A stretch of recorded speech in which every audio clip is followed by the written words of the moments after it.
Boys and girls, welcome to Freedom Store. I'm your host, Logan Kane.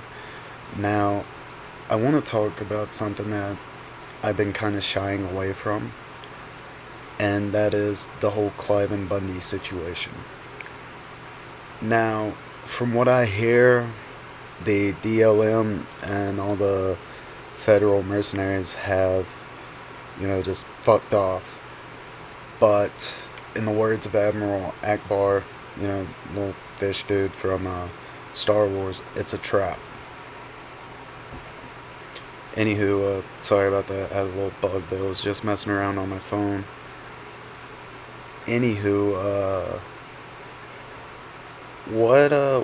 what more can I say besides it's a trap? And why do I say it?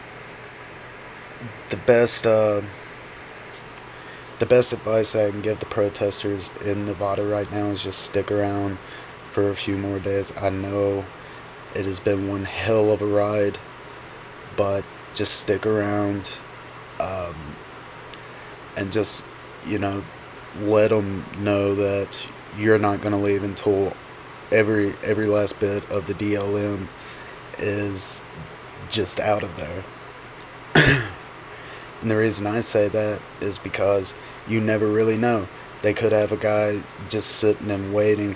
They could have somebody who infiltrated your group, and they're waiting to tell their bosses, "Hey, they just left. Let's go in and let's get this shit over with." And we'll be right back at square one. Now, as far as my thoughts on the whole Clive and Bundy thing is, and I support the guy, but he's not the only one. Uh, Last I checked, there was a man in Texas right now who is facing the same thing. Now, with that being said, this Bundy Ranch, we may have won the battle, but we have not won the war. I mean, just look it up, and you will be shocked and awed that all these farmers, all these ranchers, it's nationwide, literally. There's a few people here in Alabama that are sitting on the chopping block as we speak. And another thing, like, I see people who side with the government on this, and I mean, I'm not on the fence, and I lean more towards Bundy, but as far as like taxes and all that go, when it comes to farming and cattle, you have to pay it. It's a bitch. It is a three-finger rectal exam. It's definitely not like it's definitely not in the number one slot of a farmer or ranchers, top 10 favorite things. But you have to do it. Many of other farmers do it. Many of other ranchers do it. I mean, however, the whole dispute over who owned the land first, I don't know. When I first heard about it, I thought of it like, well, which came first, Mr. Bundy or the DLM? Which, it was just way too much of a chicken and the egg type thing. But, anyway, as far as, like, all the militia members going out there, that really put a smile on my face, unfortunately. Like, I really wish I was there. But, unfortunately, life is somewhat of a bitch. So yeah, my funds are being zapped daily. I'm currently unemployed, looking for a job, stuff like that. I mean, it's one hard knock life for people like us. But anyway, I just wanted to give a big hell yeah, a big fuck yeah to everybody who went down there. and said, hey, this is the line in the sand, and beyond this line you do not cross it, we'll tempt you. Now, as far as the whole militia aspect to it, I see a lot of people slinging mud, and I've seen a lot of people just formulating their own opinions. Take for instance Matt from Resist the Tyranny. I see exactly what he was saying. I mean, I didn't at first, but I mean, I had to watch it like 2 or 3 more times. But finally, it kind of clicked. You you really don't want to go in half cocked. You want to Sun Tzu that shit in another meaning. For instance, take your ARs, take your AKs, take your sidearms, take your shotguns and bolt action rifles. However, keep all the long guns stashed somewhere. Like, for instance, let's say if you and your group traveled in, say, like a motorhome or something, keep your shit stashed in there so when the shit does hit the fan. And I know people are going to disagree with me, but once again, it's the element of surprise.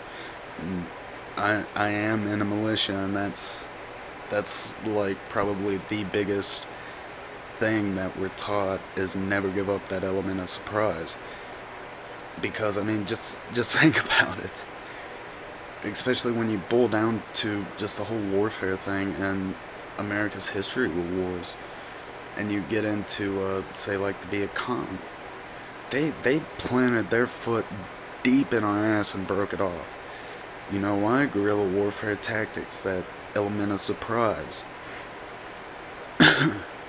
Anyway, my just to kind of like put the icing on the cake on the whole Calvin Bundy, this video is kind of like going over what I usually do, but just to put the whole icing on the cake with the Calvin Bundy thing. Fuck yeah, we won. We won the battle. We didn't win the war. Thank God it didn't turn into another Waco. And thank God that it was. And when I first started to actually pay attention to the whole severity of it, all I noticed, you know what this is like? This is gonna be like Waco, except without that one crucial caveat that they weren't dealing with some batshit person like David Koresh. They were dealing with an American citizen, an actual American who, busts his ass for what he gets. So, anywho, big fuck yeah to Calvin Bundy and all the protesters out in Nevada right now. I wish I was with you guys. However, me and a select few, I'm not gonna say a group or anything for fear that, get the SWAT knocking on my door. But we're getting ready for American Spring, and we're not gonna be able to make it to Washington, but one thing that we're gonna do, and I encourage everybody else to do, is just to go to their state capital and, let your voice be heard. Just pick it at your state capital. Hell, if you can't really make it to the state capital, go to your local courthouse. Go to, say, the governor's mansion, and just pick it there. I mean, everybody going to Washington is one thing, but a whole nation protesting, think about that. A whole nation, not just DC, but a whole nation. Well, anyway, before this reaches 11 minutes, I have to say peace, long live the revolution. Thank you for watching Freedom's Door. Like, subscribe, comment, and I would also like to do a little advertisement on Facebook. If you're looking for a good group of like-minded patriots, try America's Misfits and Radicals. They're a really great group of people, like, almost, I can't really say every opinion, because, I mean, like, if we see some asshole in there, promoting Obama and the corrupt system, yeah, we do give them hell. But, opinions are welcome. you know, there's image forms and everything. Anyway, I'm Logan Kane. Thanks again. Peace and long live the revolution.